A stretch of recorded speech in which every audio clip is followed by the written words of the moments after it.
ایک دفعہ رسول کریم صلی اللہ علیہ وسلم ایک انصاری شخص کے پاس سے گزرے، اس حال میں کہ وہ اپنے ایک بھائی سے کہہ رہے تھے کہ تم اتنی شرم کیوں کرتے ہو؟ آپ نے اس انصاری سے فرمایا، اس کو اس کے حال پر رہنے دو، کیونکہ حیا بھی ایمان ہی کا ایک حصہ ہے۔ رسول اللہ صلی اللہ علیہ وسلم نے فرمایا، مجھے اللہ کی طرف سے حکم دیا گیا ہے کہ لوگوں سے جنگ کرو اس وقت تک کہ وہ اس بات کا اقرار کر لیں کہ اللہ کے سوا کوئی معبود نہیں، اور یہ کہ محمد صلی اللہ علیہ وسلم اللہ کے سچے رسول ہیں، اور نماز ادا کرنے لگیں اور زکوٰۃ دیں۔ جس وقت وہ یہ کرنے لگیں کہ تو مجھ سے اپنے جان و مال کو محفوظ کر لیں گے سوائے اسلام کے حق کے، رہا ان کے دل کا حال تو ان کا حساب اللہ کے ذمہ۔ رسول اللہ صلی اللہ علیہ وسلم سے دریافت کیا گیا کہ کون سا عمل سب سے افضل ہے؟ آپ صلی اللہ علیہ وسلم نے فرمایا، اللہ اور اس کے رسول پر ایمان لانا۔ کہا گیا، اس کے بعد کون سا؟ آپ صلی اللہ علیہ وسلم نے فرمایا، اللہ کی راہ میں جہاد کرنا۔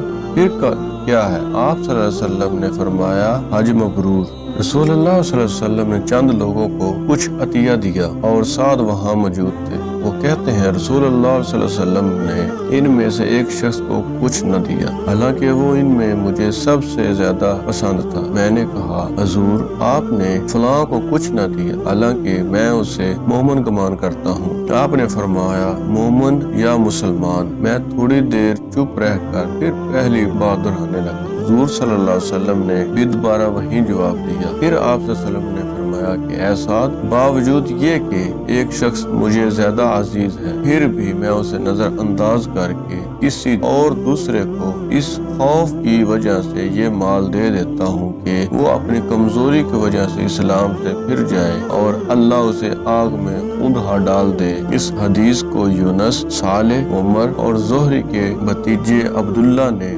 زہری سے روایت کیا۔ ایک آدمی نے رسول اللہ صلی اللہ علیہ وسلم سے پوچھا، کون سا اسلام بہتر ہے؟ آپ صلی اللہ علیہ وسلم نے فرمایا، تو کھانا کھلائے اور ہر شخص کو سلام کرے، خواہ اس کو تو جانتا ہو یا نہ جانتا۔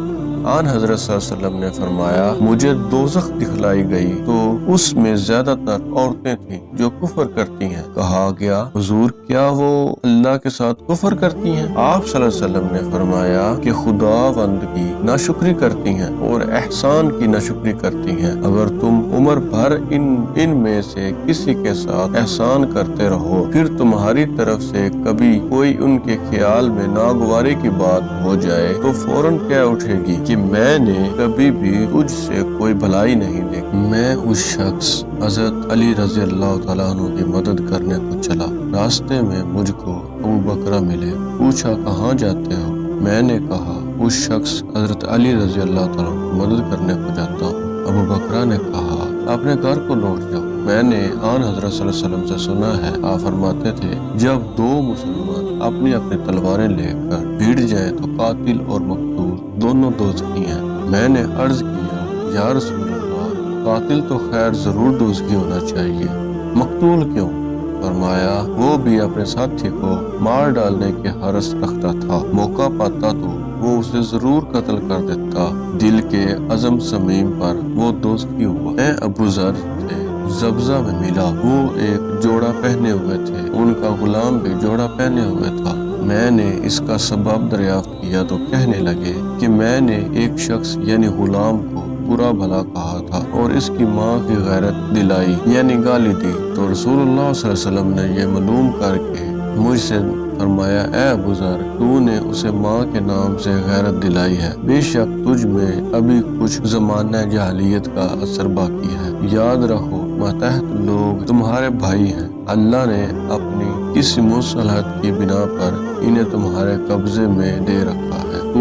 تو جس کے ماتحت اس کا کوئی بھائی ہو تو اس کو بھی وہی کھلائے جو آپ کھاتا ہے، اور وہی کپڑا اسے پہنائے جو آپ پہنتا ہے، اور ان کو اتنے کام کی تکلیف نہ دو کہ ان کے لیے مشکل ہو جائے، اور اگر کوئی سخت کام ڈالو تو تم خود بھی ان کی مدد کرو۔ جب سورۃ انعام کی یہ آیت اتری، جو لوگ ایمان لائے اور انہوں نے اپنے ایمان میں گناہوں کی آمیزش نہیں کی، تو تو آپ صلی اللہ علیہ وسلم کے اصحاب نے کہا یا رسول اللہ یہ تو بہت ہی مشکل ہے، ہم میں سے کون ایسا ہے جس نے گناہ نہیں کیا؟ تب اللہ پاک نے سورہ لقمان کی یہ آیت اتاری کہ بے شک شرک بڑا ظلم ہے۔ تو آپ صلی اللہ علیہ وسلم نے فرمایا منافق کی علامتیں 3 ہیں، جب بات کرے جھوٹ بولے، جب وعدہ کرے اس کے خلاف کرے، اور جب اس کو امین بنایا جائے تو خیانت کرے۔